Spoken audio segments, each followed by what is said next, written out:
এই বাংলার জমিনে ইসলামিক ফাউন্ডেশনে যখন সুন্নিদের আধিপত্য ছিল, সে সময় থেকে এই দেশে ইসলামিক ফাউন্ডেশনের মাধ্যমে ওই বাইতুল মোকাররম জামে মসজিদ চত্বরে ঈদে মিলাদুন নবী সাল্লাল্লাহু আলাইহি ওয়াসাল্লামের মাহফিল হয়।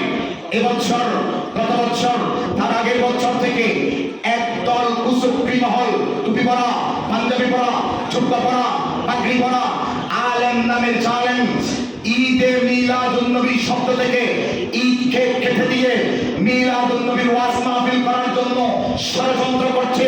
ঘুমানোর সুযোগ নেই, সময় নেই। আমি আপনাদের